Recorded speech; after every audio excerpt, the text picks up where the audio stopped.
ምትክ የሌለው ብቸኛ ሴቭ የሚያደርግ ስም ነው። እኛ ያረፍነው ክርስቶስ ኢየሱስን አግኝተን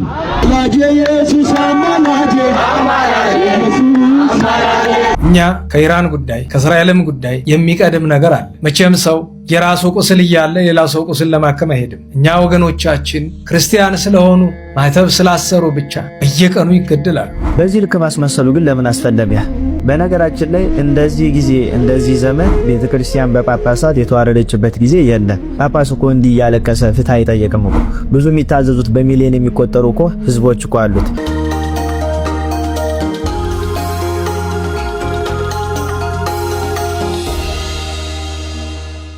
ኖር የተወደዳችሁ የዩቲዩብ ቻናል ቤተሰቦች እንደምን ቆያችሁኝ? ዛሬም በአዳዲስ ቪዲዮዎችና ሰበር መረጃዎች ዳግም ተመልሼ መጥቻለሁ። ዲያቆን ዮርዳኖስ ከሰሞኑ በዓለማችን ላይ የተካሄደ የሚገኘውን ጦርነት ተከትሎ አስቸኳይ የሆነ መልእክትን አስተላልፏል። እሱን ቪዲዮ ቀዳሚያችን አድርገን በዚያም ቪዲዮዎች ላይ ሐሳባችንን የምንለዋወጥ ይሆናል። በአሜሪካ ኢራንና እስራኤል እየተደረገ ያለውን ጦርነት ምክንያት በማድረግ እጅጉን አስገራሚና ሁላችሁም መመልከት ያለባችሁ መልእክት በእንደዚህ አይነት መልኩ አድርሶናል። እስኪ ቪዲዮ እንመልከትና ከዛም የምንመለስ ይሆናል።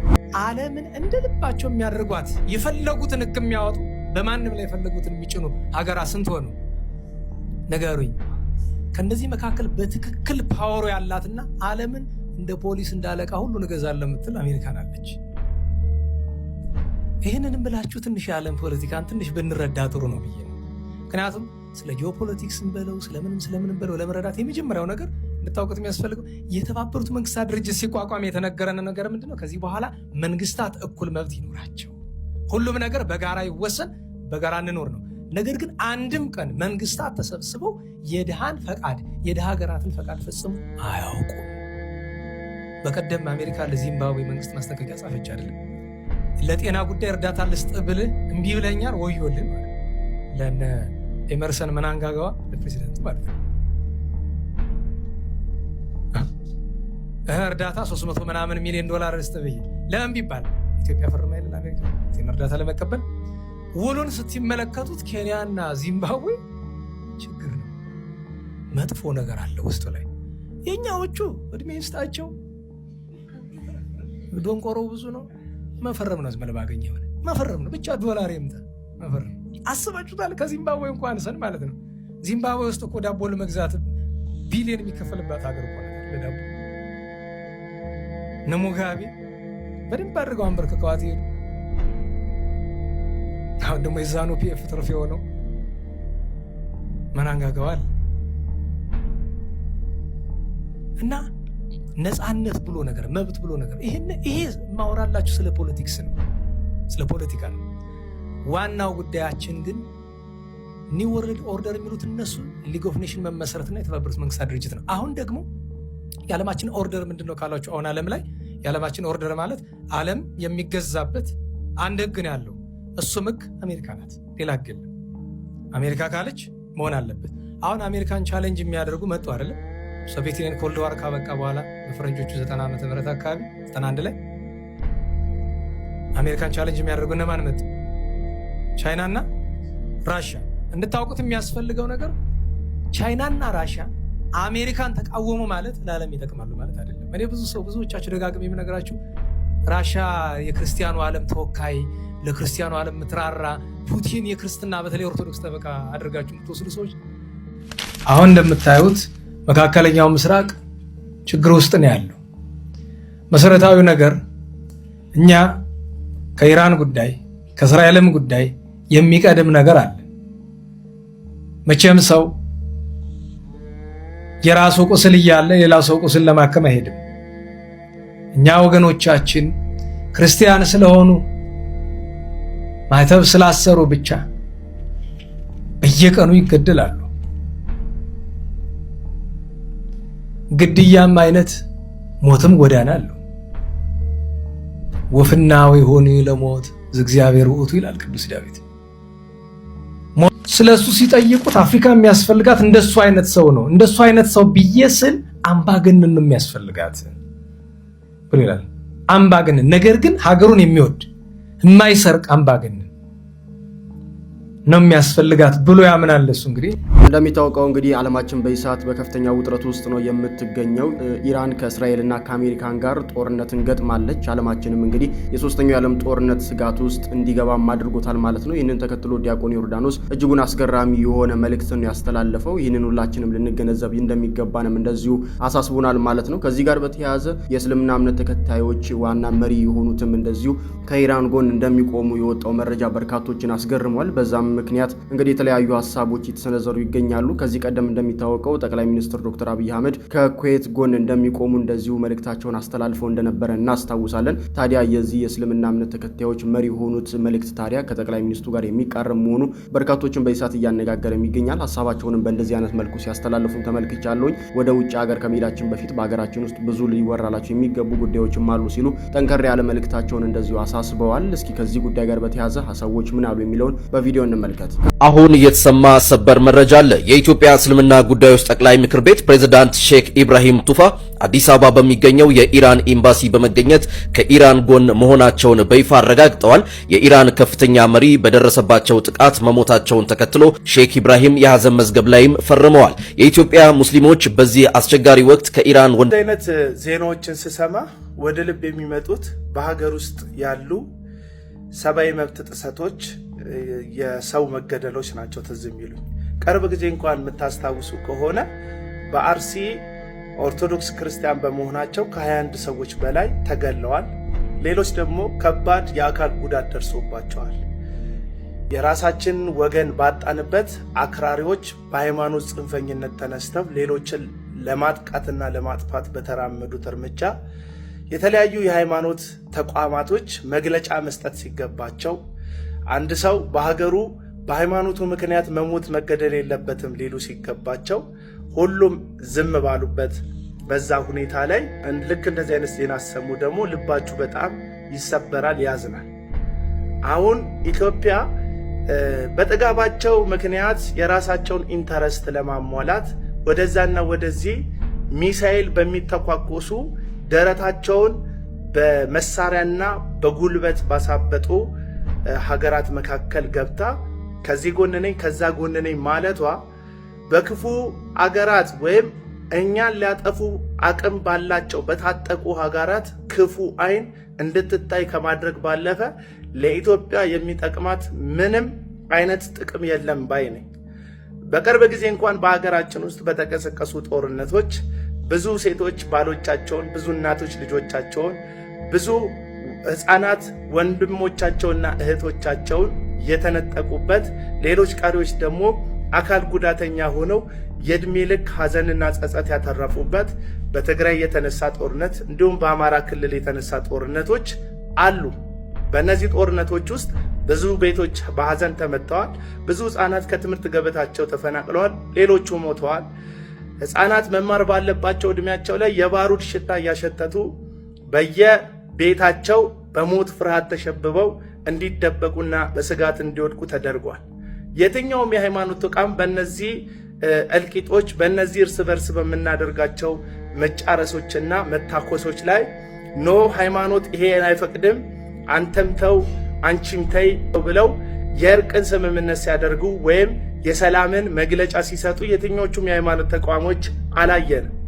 ይህንን ባላየንበት በስጋ የሚዛመድ በኢትዮጵያዊነት የሚካፈልህን ወንድምህን ሐዘን ባልተጋራህበት በዚህ ሁኔታ ላይ በጥጋበኞች መካከል በተፈጠረ ግጭት መሃል ገብተክ ከኢራን ጎን ነኝ፣ ከአሜሪካ ጎን ነኝ፣ ከእስራኤል ጎን ነኝ ማለት ከአትራፊነቱ አጉዳይነቱ ከጥቅሙ ጉዳቱ የሚያመዘን እንደሆነ ነው የሚሰማኝ።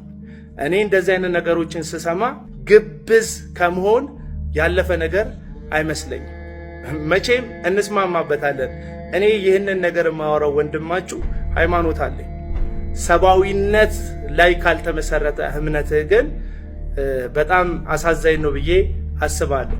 ሰብአዊነት ደግሞ አጠገብ ከፈሰሰው ደም፣ ከቆሰለው ቁስል፣ ካዘነ ወንድም የሚነሳ እንጂ ባህር ተሻግሮ በግብዝነት እዛ መንደር ላይ ላለ ሰው ብቻ አዝናለሁ፣ እዚህ መንደር ላለው ሐዘን አይመለከተኝም የሚል ከሆነ እሱ ግብዝነት ነው።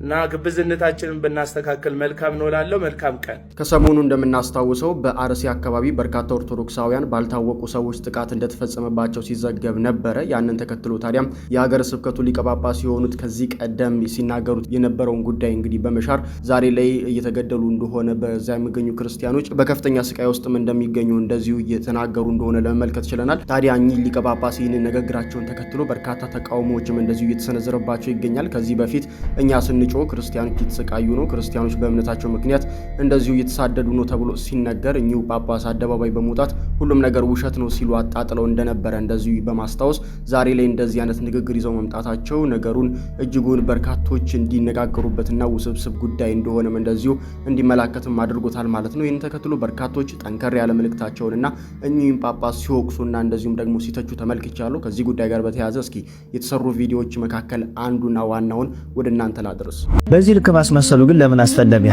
ከዚህም በፊት እኚህ ጳጳስ የምታስታውሷቸው ከሆነ ለአርሲ ሀገር የጸጥታ ደህንነት ኃላፊ ምንም አይነት መልስ ሳይመልስ ምዕመኖቹን ሳይጠብቅ እንደዛ ምዕመናን ከታረዱ በኋላ ማን እንዳረዳቸው እንኳን ሳይታወቅ መፍትሄ ሳይሰጥ እኛ አባት የቤተ ክርስቲያን አውደ ምሕረት ላይ የጸጥታ ደህንነት ኃላፊውን እንዲህ ጋቢ ሳይለብሱት ተመልክተን ነበር። ለአርሲ ዞን የጸጥታ ኃላፊ ኮማንደር ስንታየው ጥላውን ይኸው ጋቢ ያለበሱ አባታችን እግዚአብሔር ይስጥልን እናመሰግናለን። እንዲህ ጥሩ ነው የሰራችሁት ብለው ከሸለሟችሁ በኋላ ደግሞ ዛሬ ምዕመናን ደግሞ ሲጨፈጨፉ ለምን መንግስት አልጠበቀንም፣ ለምንድን ነው ማን ተጠበቀው ብለው ደግሞ በዚህ ልክ እያስመሰሉ ሲያለቅሱ እንመለከታለን። መንግስት ይስማ፣ የኦሮሚያ ህዝብ ይስማ፣ የዓለም ሁሉ ህዝብ ይስማ፣ የፌደራል መንግስትም ይስማ።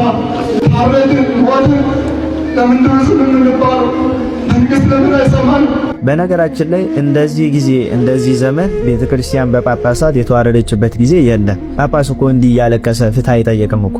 ብዙ የሚታዘዙት በሚሊዮን የሚቆጠሩ እኮ ህዝቦች እኮ አሉት፣ ልጆች እኮ አሉት። እነዚህ ልጆቹን ራሳችሁን ጠብቁ፣ አደራጅታችሁ እንዲህ ሊያደርጋችሁ የሚመጣውን በመጣበት መንገድ መልሱት ብሎ ቢያውጅ እኮ አንድ ቀን አይደለም አንድ ደቂቃ አይቆይም የጽንፈኛ ኃይል ማለት ነው። ስለዚህ ከሚያርዱን ጋራ እኩል እያሳረዳችሁን ያላችሁት ጳጳሳት መሆናችሁን መረዳት አለባችሁ። ጳጳስ ምን እንደሆነ እኮ እናውቃለን። በእነ ቅዱስ ዮሐንስ አፈወርቅ እኮ ጵጵስና በደንብ እኮ ተተርኮልናል።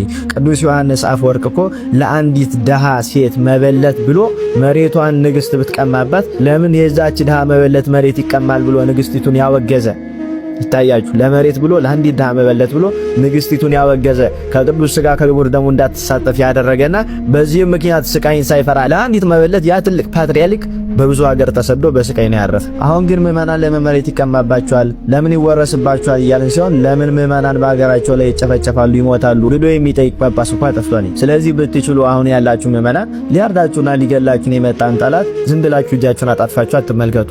በሃይማኖት በሀገር ምክንያት ሊገል ሊያጠፋን የመጣን ጠላት መግደልና ማጥፋት በምንም አይነት መመዘኛ በህግም ቢሆን በሃይማኖትም ጽድቅ እንጂ ኩነኔ ሆኖ አያውቅም። ካንተ ውስጥ የሚፈሰው ደም ጠላት ውስጥም ያለ ነው። ታጥቀ ራስን አደራጅተህ ብትጠብቅ ይፈራሃል፣ ሊነካም አይችልም። ስለዚህ ሁላችንም ዳር ዳር ከምንል እንደዚህ ፍትህ እንደዚህ ሆነ አባቶች ደረሱልን እያልን ከምናስመስል እውነታውን እንደዚህ በግልጽ ተነጋግረን ምዕመናን ራሳቸውን አደራጅተው እንዲጠብቁና የመጣውን ጠላት በመጣበት መንገድ እንዲመልሱ የሞራልና የስነ ልቦና ትምህርት ልንሰጣቸው ይገባል። ያለቀሳችሁ ህዝቡን ለፍሱስ አታድርጉት። ምዕመኑ ጀግና ነው። ምዕመኑ ራሱን መጠበቅና ራሱን አደራጅቶ ይህን ጠላት መመከት አያቅተውም። ስለዚህ አሁን ምንም ፖለቲካ አይደለም የምናወራው፣ ግን ስለሚታረዱ ክርስቲያኖች ራሳችንን አደራጅተን ቤተክርስቲያናችንን ከነዚህ ጽንፈኛ ኃይሎች መጠበቅ እንዳለብን መልእክት ለማስተላለፍ ያለው ይቆያል። ፓስተር ትዝታው ሳሙኤል አሁን የለየለት ይመስላል። አደባባይ ላይ እንግዲህ ወዳጆቹንና እንደዚሁም ደግሞ የሱን እምነት ተከታዮች በመሰብሰብ እንደ ተቃውሞ የሚመስል ነገር ይዞ አደባባይ ላይ ወጥቷል። ይህንን ተመልክቶ ታዲያም በርካቶች ይህ ሰውዬ በቃ ለየለት ወይ ሲሉ ጥያቄያቸውን እያቀረቡም ይገኛሉ። ፓስተር ትዝታው እንግዲህ ከኢትዮጵያ ኦርቶዶክስ ተዋሕዶ ቤተክርስቲያን ከወጣ በኋላ ወይም ደግሞ ከዚያ ከተባረረ በኋላ እጅጉን የሚያደርጋቸው ነገሮች አጸያፊ፣ ከዕለት ወደ ዕለት እጅጉን አነጋጋሪ የሆኑ እንዲሄዱ አስችሏል። ፓስተር ትዝታው እንግዲህ እንደሚታወቀው በውጭ ሀገር በርካታ ጊዜያት ሲኖርና በዚያም ሆኖ ኦርቶዶክስን ሲሰድብ እንደዚሁም ደግሞ ከክብሯ በታች ሃይማኖቷን ዝቅ ለማድረግ ሲሞክር እየተመለከትነው የነበረው ግለሰብ ነው። አሁን ላይ ታዲያ ወደ ሀገር ውስጥ ግን በመግባት የተለያዩ የሚፈልጋቸውን ዓላማዎችም እንደዚሁ ሲያከናውን እየተመለከትን እንገኛለን። ከዚያ መካከል አደባባይ ላይ በመውጣት እንግዲህ እንደ ተቃውሞ የሚመስል መፈክር ይዞ በመውጣት አደባባይ እንግዲህ የተለያዩ ድርጊቶችን እየፈጸመ እንደሚገኝ እየተመለከትን እንገኛለን። ይህንን የተመለከቱ በርካቶችም ይህ ሰውዬ ወደ መጨረሻውና ወደ ፍጻሜው እያመራ እንደሚገኝም መሆናቸውንም እንደዚሁ እየተናገሩ ይገኛሉ። በእርግጥ ፓስተር ትዝታው ሳሙኤል ወደ ኦርቶዶክስ ተዋሕዶ ቤተክርስቲያን እንዲመለስ የበርካቶች ምኞት እንደዚሁም ደግሞ ጸሎት እንደሆነ በአንድ በኩልም እንደዚሁ የተመለከተን ቆይተናል ማለት ነው። ነገር ግን የዚህን ሰው የእብደት በተመለከተ በርካቶች ሐሳባቸውን ሲሰነዝሩ ነበር በማህበራዊ ሚዲያ ላይ። ዛሬ ላይም እንግዲህ በእንደዚህ አይነት መልኩ ሐሳባቸውን የሚሰነዝሩ አልጠፉም። ዛሬ ጥሪ እናቀርባለን። ከተማይቱ እጇን ለክርስቶስ እንድታነሳ ጥሪ እናቀርባለን። ምትክ የሌለው ብቸኛ ሴቭ የሚያደርግ ስም ነው። እኛ ያረፍነው ክርስቶስ ኢየሱስን አግኝተን አማላጄ ኢየሱስ አማላጄ ችግሩ እናንተ ኮፒ ሊንክ አታረጉማ። ይሄ ቪዲዮ እሱ ጋር መድረስ አለበት። የቻላችሁትን ያክል ኮፒ ሊንክ አድርጉት አደራ። ሰው አወኩ ያለለት አላዋቂነቱ ሲገለጥ በይፋ ባዶ የሚል ስም ስጡት። በምናልባት ሕይወት የዕድሜውን ፊኛ ዘውትር የሚነፋ ባዶ። ወንጌል ማለት ለኛ የእግዚአብሔርን ፍቅር በልብ ሆድ አርግዞ ከሰይጣን እስር ቤት ነፍስን ማስመለጥ ነው። ስጋን ዋሳስ ይዞ ዘውትር እያሰቡ ሕማሙን፣ ስቃዩን፣ ፍቅሩን፣ ጌትነቱን በጾምና ስግደት በጸሎት ምጽዋት ሁሌ መገስገስ ነው ለመውረስ መንግስቱ እንጅማ ለስጋ የሚመች ዓለም ላይ ቁጭ ብሎ ኢየሱስ ያድናል እያሉ መፎከር ትልቅ በሽታ ነው። ሐኪም ቤት ያስኬዳል ነፍስን አስከትሎ። ሐኪሙ ማን ነው ካልክ ስጋን እያጾመች ነፍስን የምታድል የጠላትን መንጋ በፍቅር የምትገድል የነፍስ ሀገሯ ሁሌ የሚያስጨንቃት ክርስቶስ በደሙ የመሰረታት ቅድስት ውድስት ንጽሕት ቤተ ክርስቲያን ናት። ቢመርህም ዋጥ እሺ። የኢትዮጵያ ኦርቶዶክስ ተዋሕዶ ቤተክርስቲያን ፓትርያርክ የሆኑት ብፁዕ ቅዱስ አቡነ ማትያስ ከሰሞኑ እንግዲህ በዓለ ሲመታቸውን ማክበራቸው ይታወሳል። ታዲያ ከዛ ካከበሩ ወይም ደግሞ ይህ በዓል ከተከበረ በኋላ እየወጡ ያሉ መረጃዎች እጅጉን ደስ የሚያሰኙና የሚያስገርሙ ነው። እንደሚታወቀው እንግዲህ ብፁዕ ቅዱስ አቡነ ማትያስ የሚመሩት ኦርቶዶክስ ውስጥ የሚገኙ በርካታ ሀገረ ስብከቶች እንዳሉ ይታወቃል። ከነኛ ሀገረ ስብከቶች መካከል አንደኛው በትግራይ የሚገኘው ሀገረ ስብከት ነው። በእርግጥ በዚህ ሰዓት በትግራይ የሚገኘው ሀገረ ስብከት ከኢትዮጵያ ኦርቶዶክስ ተዋሕዶ ቤተክርስቲያን ጋር ያለው ግንኙነት መልካም እንዳልሆነ ይታወቃል። ይህ የሆነበት ምክንያትም እንግዲህ በዋናነት የትግራዩ ጦርነት እንደሆነም እንደዚሁ በማስታወስ በርካቶች እየተናገሩ ይገኛሉ። ነገር ግን አሁን ላይ ያንን ክፍተት ለማጥራትና በዚህ አካባቢ ያለውን ችግር ለመቅረፍ አባቶች እንደዚሁ ነው የቤተክርስቲያን መምህራንና ትልልቅ የቤተክርስቲያኒቷ አባቶች እንግዲህ ስራ እንደጀመሩ እንደዚሁ የሚያመላክት መረጃዎችም እየወጡ ይገኛሉ። በተለይም ደግሞ በአክሱም አካባቢ የሚሰማው ነገር እጅጉን ደስ የሚያሰኝ ሆኖ አግኝቼዋለሁኝ። በእንደዚህ አይነት መልኩ መረጃዎችም እየወጡ ይገኛሉ። እስኪ እሱን ቪዲዮ እንመልከት። የሃይማኖት መዲናችን ከሆነችው አክሱም ጋር የተፈጠረው መራራቅ በመቀራረብና በይቅርታ መታረም አለበት። ዛሬ ይዤላችሁ የመጣሁት ሐሳብ የብፁዕ ቅዱስ ፓትርያርካችን ልዩ ጸሐፊ የሆኑት መልአከ ሕይወት ቆሞስ አባ ኃይለ ገብርኤል ነጋሽ የጻፉት ያለ አርቲክል አስነብበውናል። ከዛ ውስጥ ግን ልቤን የነካውና እናንተ ደግሞ ብታደምጡትና በዛውም ጸሎት ብትይዙበት የቅድስት ቤተክርስቲያንን አቅም ይገነባል ብዬ ያሰብኩትን ሐሳብ ከመሃል አውጥቼ እየነገርኳችሁ ነው። ምን መሰላችሁ? ሁላችሁም ስለ አክሱም ስታስቡ የብሉይና የሐዲስ መገኛ አክሱም ነች። በተለይም ደግሞ ስርዓተ ክህነትና ስርዓተ መንግስት የተዋሃዱባት አክሱም ነች። ስጋው ደሙም የቃል ኪዳኑም የኦሪቱ ታቦት ያለበት ቦታ አክሱም ነው። አክሱም ለኢትዮጵያ ቤተክርስቲያን መዲና ነበረች። በቀደመው ስርዓታችን የተለያዩ ሊቃነ ጳጳሳት መገኛ እነ ቅዱስ ያሬድን ያፈራች አክሱም ነች። በአንድም ይሁን በሌላ ምክንያት የተፈጠረው አለመግባባት በይቅርታ ወይንም በምህረት በመቀራረብ መፈታት አለበት። ይህ ሁሉ ለአንዲት ኦርቶዶክሳዊ ተዋሕዶ ቤተክርስቲያን ክብር ሲባል ብዙ ዋጋ ልንከፍል ይገባል። ግን ማጠቃለያ ላይ ክቡር አባታችን ያስቀመጡትን ሐሳብ እንደወረደ አቀርብላችኋለሁ። ስለሆነም የቀደመውን ማሰብ ያለንበትን ዘመን የሚያሳምር የመኖር ተስፋን የሚያለመልም ከመሆኑም ባሻገር መነሻን አለመዘንጋት ከተሟላ ክብር ወደ ነገ የሚያሻግር ጠንካራ ድልድይ ነውና ስርወ ሃይማኖት ስርወ ታሪክ ከሚገኝባት የሃይማኖት መዲናችን አክሱም ጋር ያጋጠመን መራራቅ በመቀራረብ እንዲታረም የተዛነፉ የታሪክ ክፍሎች በይቅርታ እንዲስተካከሉ በልዩ ልዩ ምክንያት አዝነው ተገለው በየቤታቸው ተቀምጠው የተቀመጡ ሊቃውንትና መምህራን በፍቅር ተሰባስበው ቤተክርስቲያን በልጆቿ ዕውቀትና አቅም መጠቀም ትችል ዘንድ ከልባችን ተነስተን በእውነት ለመስራት የሚያስፈልገን መንፈሳዊ ጥበብ ዛሬ የቅዱስ አባታችንን 13ኛ በዓለ ሲመት እንዲሁም 67ኛውን የቤተክርስቲያን የአስተዳደር ነጻነት በዓል የምናከብርበት በየደረጃው ያለን መሪዎች፣ አገልጋዮችና ምዕመናን የሚጠበቅብን የቤት ስራ ነው ይላል። ይህ ጽሁፍ። ስለዚህ ሁላችሁም ኦርቶዶክሳውያን ባለንበት ዘመን ቤተክርስቲያን በዚህ አይነት ቅርጽና ሐሳብ ካሁን ከቆመችበት በላይ እድሜ እንዳታስቆጥር ሁላችንም በጸሎት ልንተጋ ልናገዝ ይገባል። ክቡር አባታችን የቅዱስ ፓትርያርካችን ልዩ ጸሐፊ የሆኑት መልአከ ሕይወት ቆሞስ አባ ኃይለ ገብርኤል ነጋሽን እግዚአብሔር ያክብርልን፣ እግዚአብሔር ይስጥልን ለማለት እወዳለሁ። አመሰግናለሁ። የተወደዳችሁ የዩቲዩብ ቻናል ቤተሰቦች ለዛሬ ወደ እናንተ ይዤላችሁ የቀረብኩላችሁ ወቅታዊ አነጋጋሪ ቪዲዮዎቻችንና መረጃዎቻችን እነኝን ይመስላሉ። በሌሎች አዳዲስ ጉዳዮችና መረጃዎች ዳግም እስከምመለስ ድረስ ለዛሬው እዚህ ጋር ለማብቃት ወደድኩኝ። ቸር ይግጠመን።